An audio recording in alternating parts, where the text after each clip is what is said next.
എല്ലാവർക്കും നമസ്കാരം സുഹൃത്തുക്കളെ, ഞാനിപ്പോൾ കടവൂരാണ്. ഇന്നലെ വലിയൊരു അപകടമുണ്ടായി. അപകടത്തിൽ നിന്നും തലമുടി നാരഴിക്കാണ് ഇവിടെ ഒരു മോൻ രക്ഷപ്പെട്ടത്. കിറ്റാച്ച് കയറ്റിക്കൊണ്ടുവന്ന ഒരു ലോറി ഇവിടെ ഈ കയറ്റത്തിൽ വെച്ച് നിന്നു പോവുകയും പെട്ടെന്ന് തന്നെ ആ വണ്ടിയുടെ നിയന്ത്രണം വിട്ട് ഈ താഴേക്ക് ഈ വഴി കൂടെ വരികയും ഇവിടെ ഒരു മോൻ നിൽപ്പുണ്ടായിരുന്നു. ആ മോൻ നിന്ന് അതേ സ്ഥലത്ത് വന്നാണ് ആ ലോറി ആ കിറ്റാച്ചിയുടെ മറിഞ്ഞ് വീണത്. തലമുടി നാരഴിക്കാണ് ഈ മോൻ്റെ ജീവൻ രക്ഷപ്പെട്ടത്. അപ്പോൾ ഈ മോനെ കാണാനും ഈ മോൻ്റെ ഡീറ്റെയിൽ കാര്യങ്ങളൊക്കെ തിരക്കാനും ഈ സംഭവം സ്ഥലം മോനോട് നമുക്ക് കാര്യങ്ങൾ ചോദിച്ചറിയാം. മോനെ നമസ്കാരം. നമസ്കാരം. മോൻ്റെ പേരെങ്ങനെയാ? എൻ്റെ പേര് ദേവന്ത്. മോൻ എത്രയിലാണ് പഠിക്കുന്നത്? 10ല്. ഏത് സ്കൂളിലാ? കലൂര്. മോൻ ഇന്നലെ ഏത് സമയത്തായിരുന്നു ഇവിടെ ഉണ്ടായിരുന്നേ? ഞാൻ ഒരു 6 മണി. അതെയോ? 6:30. എന്താ മോനെ ഇന്നലെ ഉണ്ടായേ? ഇന്നലെ എൻ്റെ അച്ഛൻ്റെ അനിയൻ്റെ വീട്ടിൽ വീട് പണിയായിരുന്നു. വാനം താത്താണ്ടി വണ്ടി വന്നായിരുന്നു. അപ്പോൾ ആ വണ്ടി ഇച്ചിരി വൈകിയ പണി തീർന്നതെന്ന് വെച്ചാൽ അതിൻ്റെ ഒരു സംഭവം കേടായി പോയിട്ട് ഇച്ചിരി വൈകിയ പണി തീർന്നത്. അപ്പോൾ ഇച്ചിരി താമസിച്ച് ഒരു 6 മണിയായി വണ്ടി 400 കയറ്റിയപ്പോൾ. അപ്പോൾ കയറ്റി കഴിഞ്ഞപ്പോൾ ആ ചേട്ടൻ പറഞ്ഞു ചിലപ്പോൾ കയറാൻ സാധ്യത കുറവാന്ന് പറഞ്ഞു. അപ്പോൾ ഞാനും ആ ചേട്ടനോട് കിറ്റാച്ചി ലോറിയിലേക്ക് കയറ്റി ഇങ്ങോട്ട് പോകുന്നു അല്ലേ? പോകുന്നപ്പോൾ ആ പുറകെ ഞാനും വന്നായിരുന്നു. എന്നിട്ട് ഞാൻ താഴെ നിന്നു. ആ വണ്ടി കയറി പോയപ്പോൾ ഇവിടെ വലിയ മുട്ടി. ആ കയറ്റത്തിൽ വണ്ടി വലിയ മുട്ടി കഴിഞ്ഞിട്ട് വണ്ടി കയറിയില്ല. എന്നിട്ട് ഡ്രൈവർ ഒന്നോടെ നോക്കി. എന്നിട്ട് പിന്നെ വലിയ മുട്ടി കഴിഞ്ഞപ്പോൾ ആ ചേട്ടനോട് പറഞ്ഞു ഒരു ഊട് വെക്കാൻ പറഞ്ഞിട്ട് ഊട് വെച്ചു. ഊട് വെച്ചിട്ട് ഒരു വലിയ കല്ലെടുക്കാണ്ടി ആ പുള്ളി മേലിലോട്ട് അങ്ങ് പോയതും ആ വെച്ച കല്ല് പൊടിഞ്ഞിട്ട് വണ്ടി അവിടെ നിന്ന് ഊരുണ്ടു. അപ്പം എനിക്ക് തോന്നി ഇവിടെ നിന്ന് ഞാൻ തട്ടിപ്പോയി എനിക്ക് മനസ്സിലായിരുന്നു. എവിടെയാണ് ഇപ്പൊ ഈ സംസാരിക്കുന്ന സ്ഥലത്താണ് ഞാൻ ഇവിടെ വണ്ടി വീണത്. ഇവിടെയാ വീണത്? ഓഹോ. അപ്പം എനിക്കറിയാമായിരുന്നു ഞാൻ എന്തായാലും എൻ്റെ മേത്ത് വന്ന് കയറുന്നത് എനിക്കറിയാമായിരുന്നു. അപ്പം ഞാൻ ഇതീ കൂടെ ഓടി ഇതേ കാട്ടുകട കയറി ഓടി. അതായത് ലോറി ബാക്കിലേക്ക് പോരു ചെയ്തേ അല്ലേ? കിറ്റാച്ചിയോട് കൂടി ബാക്കിലേക്ക് പോരു ചെയ്തേ. നല്ല സ്പീഡിലാണ് മോനെ ഈ കിറ്റാച്ചിയും ലോറിയോടെ പോകുന്നേ. അല്ലെ കിറ്റാച്ചി വണ്ടി ഇരിക്കുമല്ലായിരുന്നോ? വണ്ടി ഇരിക്കുമായിരുന്നു. ഇവിടെ വന്നാ മറിഞ്ഞു വീണതല്ലേ? ഈ കാണുന്ന സ്ഥലത്തേക്ക് രണ്ടോടെ കൂടി അങ്ങ് മറിഞ്ഞു ഒന്നിച്ച്. പോസ്റ്റ് ഇടിച്ചു അല്ലേ? പോസ്റ്റ് ഒടിഞ്ഞു. ഓക്കെ. ഓഹോ. എന്നിട്ട് ലൈൻ തമ്മിൽ കൂട്ടിയിടിച്ച് പൊട്ടി തീയൊക്കെ വന്നു. തീ ഉണ്ടായല്ലേ? പൊട്ടി തീ വന്നു. ഇവര് ഈ ഊട് വെച്ച കല്ല് എന്താ? അത് എന്റെ വെട്ടിലിന്റെ വെട്ടുകല്ലാണ് ഊട് വെച്ചത്. അതുകൊണ്ട് പൊടിഞ്ഞു. അവിടെ പൊടിഞ്ഞ കിടക്കുന്നതല്ലേ? പൊടിഞ്ഞു കിടക്കുന്നത്. അപ്പൊ അത് പൊടിഞ്ഞ വണ്ടിയും കൂടെ വന്നേ. അതല്ലേ? അപ്പൊ ഊട് വെച്ചിട്ട് അവര് വണ്ടിയിൽ നിന്ന് ഇറങ്ങിയായിരുന്നോ? കല്ല് തപ്പി പോയോ? ഊട് വെച്ച് കഴിഞ്ഞിട്ട് ആ വണ്ടിയിലെ കിറ്റാച്ച് വിളിക്കുന്ന ചേട്ടാ ഊട് വെക്കാണ്ടി ഇറങ്ങിയത്. ഡ്രൈവർ വണ്ടി തന്നെ ഉണ്ടായിരുന്നു. അപ്പൊ ഡ്രൈവർ വിചാരിച്ച ഊട് വെച്ചിട്ടുണ്ടെന്ന് വിചാരിച്ചു. പുള്ളി വണ്ടി ഓഫാക്കി കഴിഞ്ഞപ്പോഴത്തേക്കും കല്ല് പൊടിഞ്ഞു. വണ്ടിയിൽ ആളുണ്ടായിരുന്നോ? ആ ഡ്രൈവർ ഉണ്ടായിരുന്നു. വണ്ടി ഇരിപ്പുണ്ടായിരുന്ന ആളോട് കൂടിയാണ് അവിടെ വന്ന് വീണത്. ആളോടുകൂടി വന്ന് വീണേ. ഈ പോസ്റ്റ് ഇടിച്ചപ്പോഴത്തേക്കും വണ്ടിയുടെ ഫ്രണ്ട് പൊങ്ങിയപ്പോ കിറ്റാച്ചി അതിൽ നിന്ന് ചാടിയിട്ട് 407 ഇങ്ങനെ മറിഞ്ഞ് കിറ്റാച്ചി അടിച്ചു ഇവിടെ വന്നു വരുന്നു. കൊച്ചെല്ലാം കണ്ടോണ്ടിരിക്കുക. ഞാൻ അന്നേരത്തെ എവിടത്തെ എങ്ങോട്ട് ഓടിപ്പോയായിരുന്നു. അവിടെ ഒന്ന് നോക്കി കണ്ടു. ഞാൻ ഇവിടെ ഇടിച്ചപ്പോഴത്തേക്കും ഞാൻ അവിടെ ചെന്നു. അതെല്ലേ? കൊച്ചിന് ഇങ്ങനെ വണ്ടി വരുന്ന പുറകോട്ട് ഇറങ്ങുന്ന ധാരണ ഉണ്ടായിരുന്നോ ആ സമയത്ത്? കല്ല് പൊടിഞ്ഞപ്പോ തന്നെ എനിക്ക് അറിയാമായിരുന്നു വണ്ടി വരുമെന്ന്. കല്ല് പൊടിയുന്ന കൊച്ചു നോക്കിക്കൊണ്ട് നിൽക്കുവാണ്.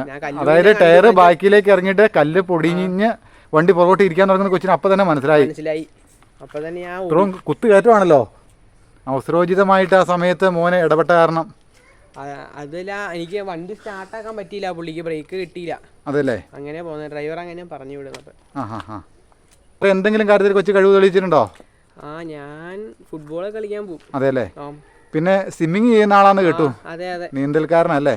പപ്പയ്ക്ക് വടംവലി കാര്യങ്ങളൊക്കെയാ അല്ലേ? വടംവലി ഏതാ ട്രൂപ്പ് ഏതാ?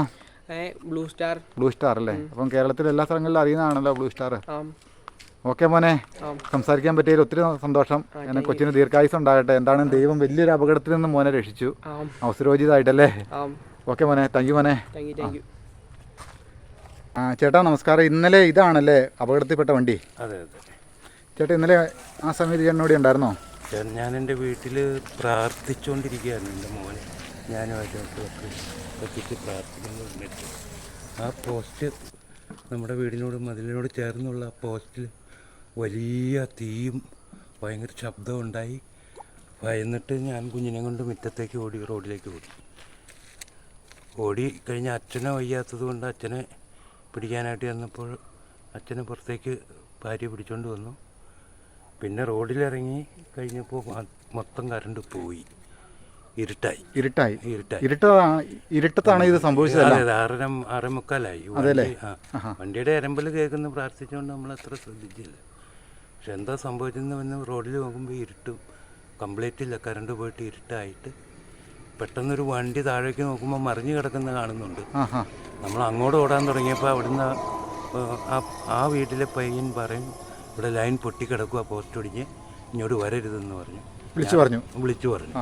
പിന്നെ ഞങ്ങൾ അങ്ങോട്ട് ഓടാതെ ഈ റോഡിൽ കൂടെ വന്ന വണ്ടികളെല്ലാം ബ്ലോക്ക് ചെയ്ത് അരമണിക്കൂറായപ്പോൾ അയൽക്കത്തുള്ള കുട്ടികളൊക്കെ വന്ന് വരുന്ന ആ സമയം വരെ ഭയന്നിട്ട് എന്താ ചെയ്യേണ്ടതെന്ന് ഞങ്ങൾക്കൊരു രൂപമില്ലാതെ ഭയങ്കരമായ തീ, പോസ്റ്റയിൽ ലൈനെല്ലാം കൂട്ടിമുട്ടി, സൗണ്ടും ഭയങ്കര ഇടിവെട്ട്. എന്താ പറ്റിയെന്ന് അറിഞ്ഞില്ലല്ലേ? എന്താ സംഭവം എന്ന് നമുക്ക് മനസ്സിലായില്ല. പരിക്കകത്ത് പ്രാർത്ഥിക്കല്ലാണ്ട് മോനെ കൊണ്ട് പുറത്തോട്ട് ഓടി. അച്ഛന് എത്ര വയസ്സുണ്ട്? അച്ഛന് 94 വയസ്സ് കഴിഞ്ഞു. 94 വയസ്സുള്ള അച്ഛൻ പരിക്കകത്തായിരുന്നു. പരിക്കകത്ത് അച്ഛനെ രക്ഷിക്കണം എന്നുള്ള വ്യഗ്രത ആ സമയത്ത് ചേട്ടൻ്റെ മനസ്സിൽ കടന്നുകൂടി. കാരണം മോനെ റോഡിലാക്കി. പിന്നെ ഭാര്യ അടുക്കളയിലുണ്ട്, ഭാര്യ അച്ഛനും ഉണ്ട്, അവരെ പുറത്തിയാടിക്കണമെന്ന് തോന്നി. ഇരുട്ടല്ലേ, ഈ തീ മൊത്തം തീയായിട്ട് എന്താ സംഭവിക്കണമെന്ന് നമുക്കറിയില്ലല്ലോ. അപ്പോൾ ഈ പോസ്റ്റ് നോക്കുമ്പോൾ പോസ്റ്റിൽ നിന്നാണ് ലൈൻ കൂട്ടി അടിക്കുന്നു. ഉണ്ടായിരുന്നു. ഈ സ്പാർക്കിംഗ് ആണ്, ഇടി മിന്നലുണ്ടാകുന്ന. പിന്നെ എന്താ ഏട്ടാ, പിന്നെ ആൾക്കാരൊക്കെ എങ്ങനെയാ? ഞാൻ അലറി ഒച്ച വിളിച്ചു, ഓടി ജോർജിനെ വിളിച്ചു, അയൽവക്കത്തുള്ള പിള്ളേരെയൊക്കെ ഓടി വായോന്നും പറഞ്ഞ് അലമറ ഇട്ടു. ഞാൻ ഈ റോഡിൽ കൂടെ ഓടി 4 വശത്തും വണ്ടി. ഭയങ്കരമായ മനസ്സിൽ എന്താ നമുക്ക് മാനസിക നില ശരിയല്ലായിരുന്നു, ജീവഭയമായിരുന്നു നമ്മുടെ മനസ്സിൽ. അപ്പോൾ അടുത്തുള്ള എന്താ സംഭവിച്ചെന്ന് ചേട്ടൻ പിടികിട്ടിയില്ല? അന്നേരം പിടികിട്ടിയിട്ടില്ല. എന്താ ഈ പാർക്കിങ് ഇത് വന്ന് പിന്നെ ഈ താഴെ വിളിച്ചു പറയുമ്പോഴാണ് ബിനോയ് വിളിച്ചു പറയുന്നു, ഇങ്ങോട്ട് ആരും വരരുത്, പോസ്റ്റ് ഒടിഞ്ഞ് ലൈനെ കിടക്കുകയാണെന്ന് പറഞ്ഞപ്പോഴാണ് നമുക്കിത് സംഭവം. അപ്പോൾ വണ്ടി ഹിറ്റാച്ചി ആ മതിലിൽ മറിഞ്ഞ് കിടക്കുന്നു, അതിൻ്റെ പുറകിൽ ഈ 407 ഫ്രണ്ടിലും കിടക്കുന്നു. ഭീകര സൗണ്ടായിരുന്നോ? ഭയങ്കരമായ സൗണ്ടായിരുന്നു. ഇടവഴിക്ക് തന്നെ ലോറി ഇറങ്ങിപ്പോയി മറിഞ്ഞ് വീണു എന്നുള്ള കാര്യമല്ലേ ഏട്ടാ? മറിഞ്ഞ് പോസ്റ്റ് ഇടിച്ച് മറിച്ച് ഹിറ്റാച്ചി തെറിച്ചു പോയി. പുറയുന്ന ഹിറ്റാച്ചി പോയി, കയറ്റമല്ലേ. പുറകോട്ട് പോയി പോസ്റ്റ് ഇടിച്ച് മറിച്ച് ലൈനിൽ വീണപ്പോൾ ഈ റോഡിലുള്ള ലൈനുകളെല്ലാം കൂട്ടിമുട്ടിയതാണ് ഈ സ്പാർക്കിങ്ങും തീയും ഉണ്ടായത്. അതെല്ലേ? ഈ റോഡിൽ ഈ ലൈൻ കമ്പി പൊട്ടിച്ചാടിയപ്പോൾ അപകടം ഉണ്ടാകാനുള്ള സാധ്യതകൾ കൂടുതലായിരുന്നു. അവിടുന്ന് പൊട്ടി ഓഫാക്കുന്നവരെ കറണ്ട് ഉണ്ട് അതിൽ. അതെല്ലേ? നമ്മൾ ഓടി ചെന്നാൽ നമ്മൾ പെടും, അതിനകത്ത് പെട്ടുപോകും. അത് ഓഫാക്കിയിട്ടില്ല. ആ സമയത്ത് ആരേട്ടാ അവസരോചിതമായിട്ട് ഇത് ലൈനുണ്ടെന്ന് കറണ്ട് ഉണ്ടെന്ന് ആരെ വിളിച്ചു പറഞ്ഞേ? ബിനോയ്, ആ വീട്ടിലെ ബിനോയ് ഇവിടെ നിന്ന് വിളിച്ചു പറയുന്നുണ്ട്, ആരും വരരുത്. ഞങ്ങൾ ഓടി ഈ വണ്ടി മറിഞ്ഞത് കൊണ്ട് അങ്ങോട്ടല്ലേ ഓടുക. ആളിന് വല്ലതും പറ്റിയോ എന്ന് അറിയാൻ വേണ്ടി വണ്ടി കാണുമ്പോൾ അങ്ങോട്ട് ഓടും ഞങ്ങൾ. ബിനോയ് പറഞ്ഞില്ലെങ്കിൽ വരുന്നവരൊക്കെ ആ വണ്ടിയുടെ അടുത്തോട്ട് ഓടും, ഷോക്ക് അടിക്കും എല്ലാവരും. രക്ഷാദൗത്യത്തിൽ പങ്കുചേർന്നല്ലേ? ബിനോയാണ് ഇത് ദൃക്സാക്ഷി കണ്ടുകൊണ്ടിരുന്നിരുന്ന ആള്. ബിനോയ് വിളിച്ചു പറഞ്ഞുകൊണ്ടാണ് പലരുടെയും ജീവൻ രക്ഷിക്കാൻ പറ്റിയത്. അതെല്ലേ? പിന്നെ ഞാൻ വണ്ടികളൊക്കെ തടഞ്ഞു. 4 വശത്തൊന്നും വണ്ടി വരുമല്ലേ, ആ വണ്ടികളൊക്കെ ഞാൻ തടഞ്ഞു നിർത്തി, അലറി കൈ പൊക്കി അലറി നിർത്തുന്നു. വലിയൊരു ദുരന്തമുഖമായിരുന്നല്ലേ കണ്ടത്? ദുരന്തമുഖമായിരുന്നു, ഭീകര അന്തരീക്ഷമായിരുന്നു. ഭീകര അന്തരീക്ഷമായിരുന്നു. അത് വണ്ടി മറിഞ്ഞു കിടക്കുന്ന കണ്ടാൽ നമുക്ക് ഭയാനകമായിട്ട് തോന്നും. 2 വണ്ടിയും കിടക്കും. മൊത്തത്തിൽ ഇതിന്റെ ഓയിലെല്ലാം ലീക്കായി പോയല്ലേ? മൊത്തം ലീക്കായി. ആ വശം മുഴുവൻ പോയിട്ടുണ്ട്. അതല്ലേ? ആ വശം മൊത്തം പോയല്ലേ? നമസ്കാരം ചേട്ടൻ, എങ്ങനെയാട്ടാ ഈ അവസരോചിതമായിട്ട് അതും രാത്രിയിൽ ഇതുപോലെ ഈ ലൈൻ എവിടെ പൊട്ടിക്കിടപ്പുണ്ടെന്നൊരു തോന്നൽ എങ്ങനെയാട്ടാ ഉണ്ടായേ? ഞാൻ വണ്ടി ഇങ്ങോട്ട് കയറുമ്പോൾ തന്നെ ഞാനിവിടെ നിൽപ്പുണ്ടായിരുന്നു. വണ്ടി റേസ് ചെയ്യാനായിട്ടുകൊണ്ടാണ് ഞാൻ അകത്തുനിന്ന് ഇറങ്ങി വന്നത്. അപ്പോൾ ഇറങ്ങി വന്നപ്പോഴത്തേക്കും സംഭവം പോസ്റ്റ് ഇടിച്ച് മറിഞ്ഞ് കിടക്കണതുകൊണ്ടാണ് ഞാൻ ഇവരെ വിളിക്കുന്നത്, എല്ലാവരും വിളിക്കുന്നത്. ഇപ്പോൾ തീയും കാര്യങ്ങളൊക്കെ കണ്ടോ ചേട്ടനാ? തീ ഇതെല്ലാം കൂടെ മൊത്തത്തിൽ സ്പാർക്കായിരുന്നു.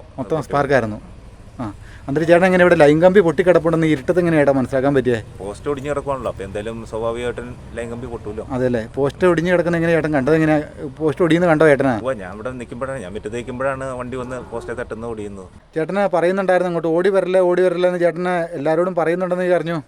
ഞാൻ ഇവിടെ അവിടെ നിന്ന് ആൾക്കാർ ഓടി വന്നെ കണ്ടപ്പോൾ ഞാൻ പറഞ്ഞു ഇങ്ങോട്ട് വരില്ല, ഇവിടെ ലൈൻ പൊട്ടി കിടക്കുകയാണെന്നുള്ള പറയുകയാണ് ഇത്. സമയത്ത് ചേട്ടൻ എന്താ ചേട്ടാ അങ്ങനെ പറയാനായിട്ട് തോന്നിയത്? ഇപ്പോൾ ആൾക്കാർ വന്ന് കയറിയിട്ടുണ്ടെങ്കിൽ സ്വാഭാവികമായിട്ടും ഒരു അപകടമാണല്ലോ, അത് കാരണം പറഞ്ഞു. എന്താണെങ്കിലും ചേട്ടന് മറ്റുള്ളവർക്ക് ഇതുപോലെ ഒരു അപകടങ്ങൾ ഉണ്ടായി കഴിയുമ്പോൾ ചേട്ടന് ഈ വീഡിയോ കാണുന്ന എല്ലാവരോടുമായിട്ട് പറയുക, ഈ അപകടങ്ങൾ നടക്കുമ്പോൾ പെട്ടെന്ന് അവിടെയുള്ള ഇലക്ട്രിക് ലൈൻ ശ്രദ്ധിക്കുക. കാരണം റോഡിലുള്ള ഇലക്ട്രിക് ലൈനൊക്കെ റോഡ് ചേർന്ന് തന്നെയാണ് ഇരിക്കുന്നത്. ഇത് ചേട്ടനൊരു മറ്റുള്ളവർക്ക് കൊടുക്കുന്ന വലിയൊരു മെസ്സേജാണെങ്കിൽ ഒരു വലിയൊരു അപകടം ഉണ്ടായി കഴിഞ്ഞപ്പോൾ ചേട്ടന് അവിടെ ഈ നാട്ടുകാരോട് തന്നെ ഇങ്ങോട്ട് ഓടി വരില്ല, ഇവിടെ ലൈൻ പൊട്ടിക്കിടക്കുവാന്നൊരു വലിയൊരു മെസ്സേജ് ചേട്ടൻ കൊടുക്കുകയാണ്. ഇത് എന്താണെങ്കിലും ചേട്ടൻ്റെ അവസരോചിതമായ ഇടപെടൽ അത് നമുക്ക് എന്താണെങ്കിലും അംഗീകരിച്ചേ പറ്റുള്ളൂ. ചേട്ടാ ഒത്തിരി താങ്ക്സ് ചേട്ടാ, ഒത്തിരി നന്ദി. ഓക്കെ.